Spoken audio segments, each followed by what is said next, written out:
Hi, this is an introduction to how to color correct or basically rub out the patina on a car that you may find, a barn find, or something you've been looking at on Craigslist. What we've done here is we started to do, it's basically a 7-step process on bringing out the color. This here is a 61 Cadillac Deville Fontana Rose. So what we started out with was some Dawn soap, half a jar of Comet, the big jug. I'll show that later on. We did a quick wipe down with that media in a 5-gallon bucket, which is over here, and a sponge. What I'm doing now is with Quad Ot steel wool. If I'm saying that incorrectly, I apologize if that offends somebody. Anyways, what I'm doing is I'm going through and knocking down the high spots. I'm going to go ahead and draw a little picture of basically what we're trying to accomplish here.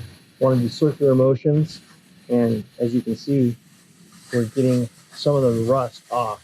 Not putting a lot of pressure, letting the abrasiveness of the steel wool do its job. You want to make sure you keep a wet edge. With this particular steel wool, it's not going to hurt your stainless.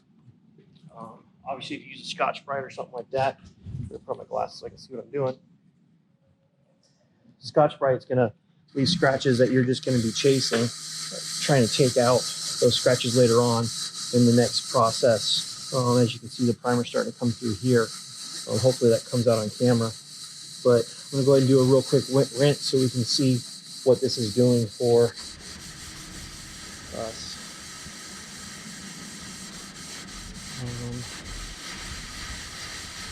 Jen, I'm just gonna dump water on it. Yeah. So this is, by the way, this is Jennifer's car. We're in the process of getting this ready to go to Traditions Rod and Custom to actually have some work done to it. But as you can see, it's starting to bring some of the color back, and we haven't really done much to it. It's still rough to the touch, especially in this area where you can see the rust is coming through. This car is what they call Fontana Rose. It's a lacquer, so it's a softer paint than the traditional paints that we use today. And this is also a single stage. The current paints are obviously a dual stage, a color and a clear. So this is just a regular run-of-the-mill sponge, something's disposable. Like I said, try not to use Scotch-Brite green or red because it's too abrasive and you're gonna hurt your trim. But as you can see here, hopefully we can tell a difference. To the touch, it's pretty rough still. So circular motions with this, you don't have to use a sanding block. You can just use your hand. Careful of the edges. The paint's sometimes thinner on the edges, so it's easy to go down to metal. But a little bit of elbow grease. Anybody can do this, and it's a little investment in what you're trying to do with the end result. Other videos, you may notice that they just use a Scotch-Brite pad and throw wax on it. Unfortunately, the wax is going to give you a real hazy look, and there's nothing to polish. Can't polish chrome. It's like polishing a turd. Just doesn't happen. I don't know how it's going to come out on a video. I'm probably bouncing the camera around, but we'll edit out that. And I want to make sure, keep the circular motion. We're going to go to a 2000 grit sandpaper after this, but the idea right now is to clean the car, get as much of the contaminants out. That's why we're using the Dawn dish soap, because that's going to get any grease or oils or wax that may be in it. Still, reposition the camera here in a second. I'm sure nobody wants to see my arms.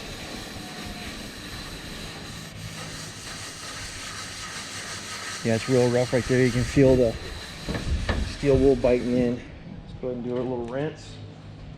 Unfortunately, our hose doesn't reach all the way over here, so we're using a 5-gallon bucket.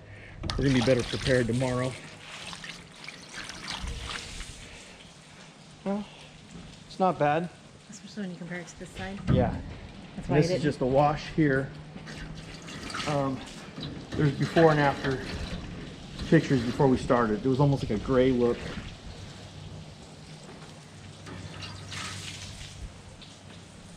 Okay, yeah, so You can actually already see on this side. yeah, you can the definitely paint's already come see out it. more than on this side where it's gray. I'm gonna go ahead and bring the camera over here.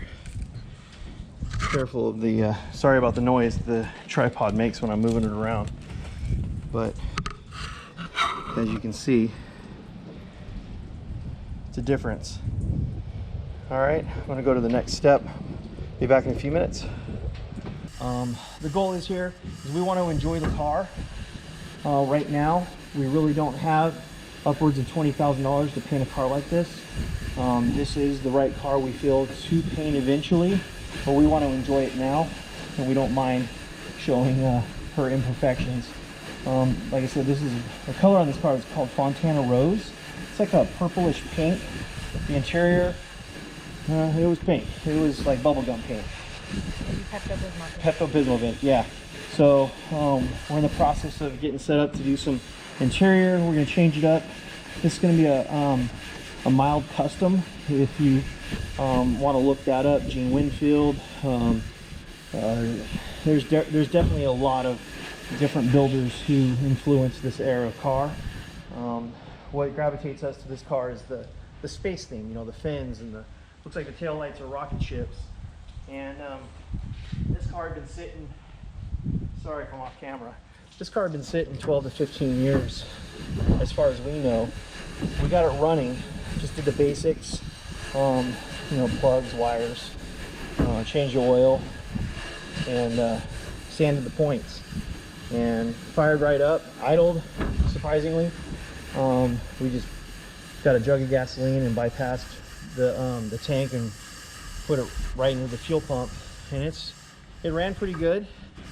So we're gonna trust that we're not gonna have any problems. Take the key out just to be safe. Oh, that's smart.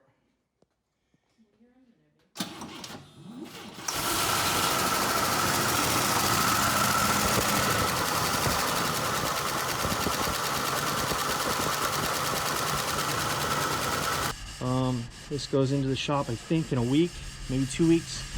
So we've got to hurry and get this done the best we can. So in this area here, you can see it's pretty bad. It's really, really rough. So that's going to go through the primer and probably down to the steel. But there's not much you can do. Just keep a bunch of wax on it. This car will be garaged. This is our shop here. So this is where it's going to reside. You know, a 20+ foot long car doesn't fit in traditional buildings anymore, or traditional construction that we find here in Northern California. So, all right, I'm gonna go ahead and rinse this and see what it looks like. Oh, shit.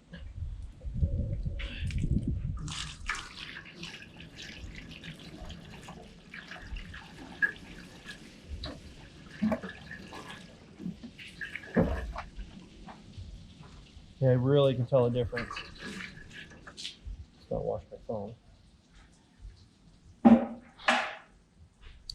From where I'm standing, you can definitely see the difference because you can see the side of the car versus the Oh yeah, hood. definitely. It's. And it's pink versus gray. I'm gonna pick up the camera and try to get that angle that Jennifer's talking about.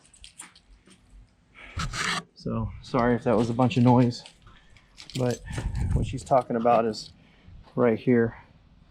Hopefully the camera can pick that up. So we got the sun setting to our west, and it's definitely coming together. So hey Jen, why don't you back up and I'll kind of get a wide angle of this car. See if I can not kill myself by falling in a hole.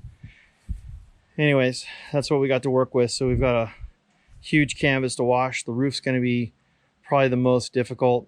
The trunk doesn't latch, so we've got to be careful with the water that's flowing into the trunk right now because the gasket's obviously compromised from years and years and years. But that's what we got going on. See you guys tomorrow. Like I said, you probably couldn't tell what color this car is. You knew it was kind of a pinkish gray,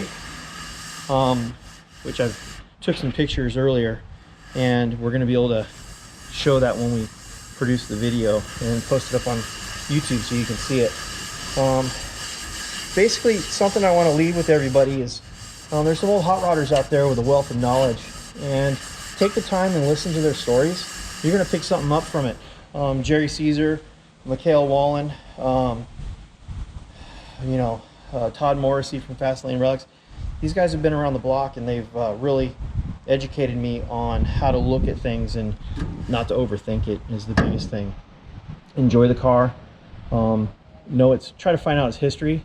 We found an old hunting license in the back seat from 60 or 71, I think it was, 69, something like that, out of Fresno, or I don't know, it was Northern California somewhere. But there's a lot of history in these cars, and it wasn't uncommon for people to drive across the United States on a vacation in a car like this to pile the whole family in. And it's Americana.